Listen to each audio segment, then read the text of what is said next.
Chapters 2 and 3 are going to be combined, and we are going to be working through them rather quickly, a little quicker than we did Chapter 1.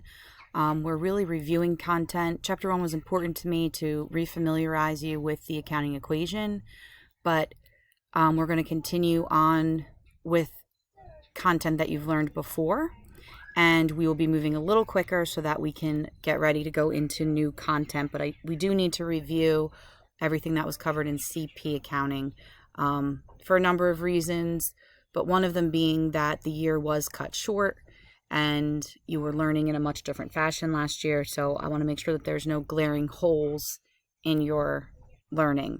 So we will begin with reviewing journal entries and creating a trial balance.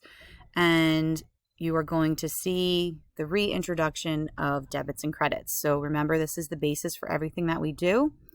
The word debit and credit mean nothing other than left and right. The meaning of them change when you attach them to individual accounts. So, for example, when we look at our T accounts and we debit an asset account, we are increasing the account. When we credit an asset account, we are decreasing. Liabilities is going to work the reverse. And then you can see capital stock, retained earnings, dividends, revenues, and expenses.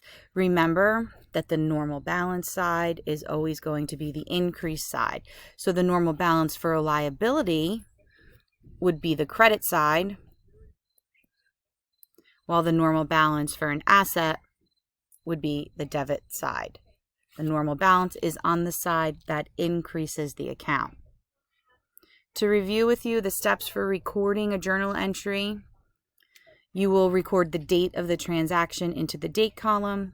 You will then record the title to be debited as far to the left-hand margin as possible. The account being debited goes first, okay? So remember, account debited goes first.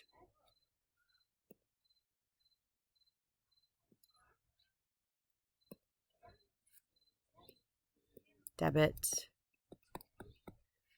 first.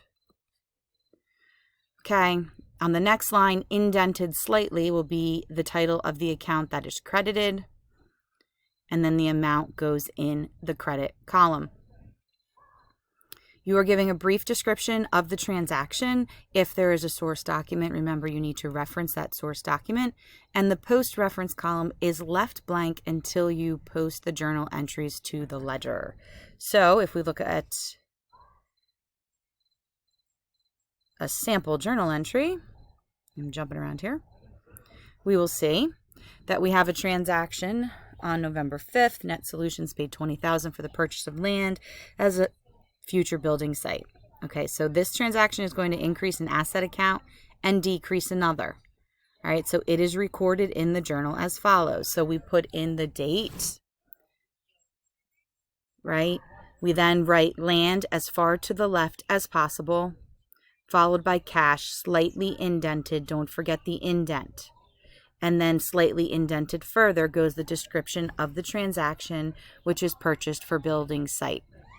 Your debit gets listed in the left and your credit gets listed in the right, just as they do in the T accounts.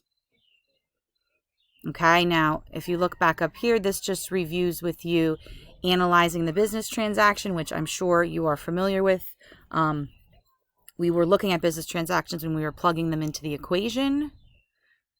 And then over here, we have the transaction buzzword. So this just, when you hear certain terms, you can know that certain things are happening. So for example, if you received cash for services provided, you know you are receiving cash, so cash is going up, and you are a service should indicate to you that that is a revenue.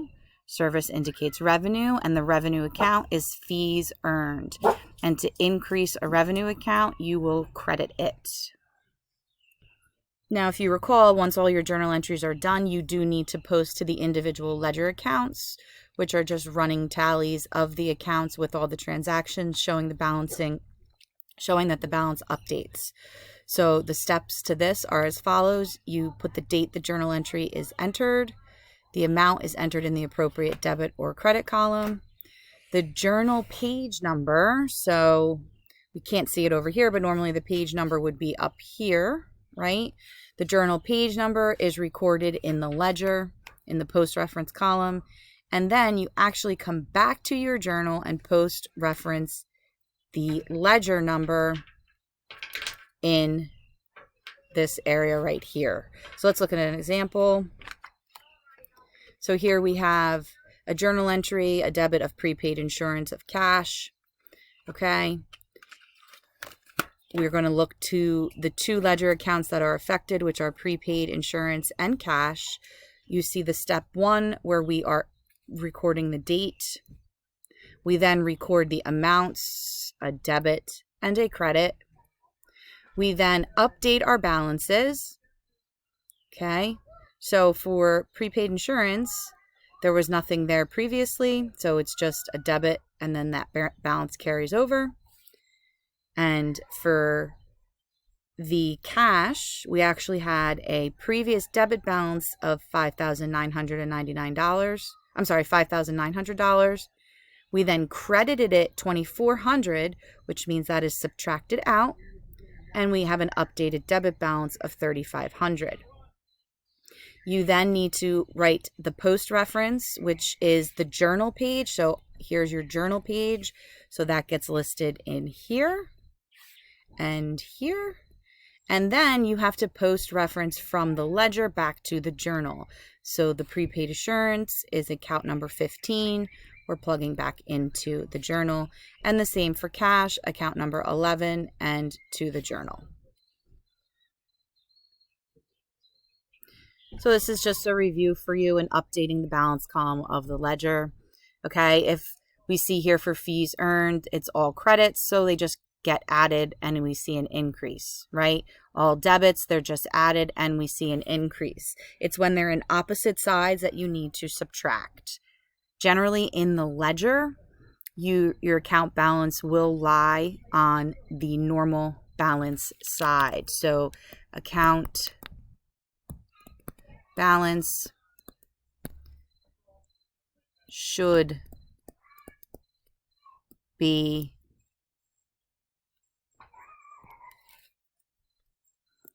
on normal balance.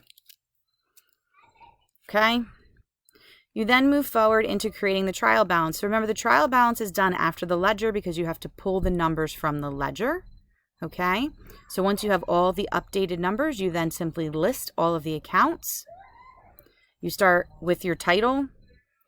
Remember, trial balances and balance sheets are created on a particular date in time.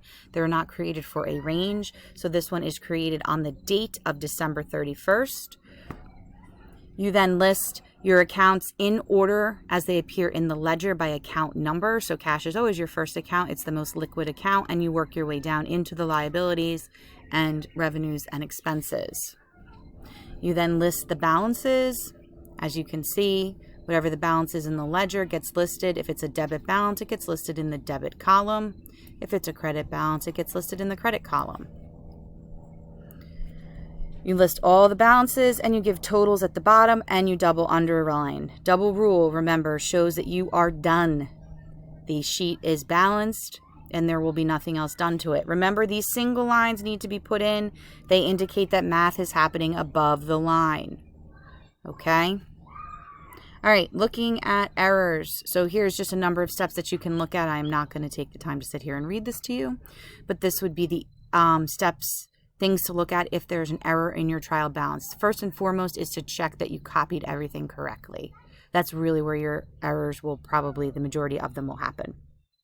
All right, last but not least, this is kind of new. We're going to look at what they call horizontal analysis. So as it says, in horizontal analysis, the amount of each item on a current financial statement is compared with the same item on an earlier statement.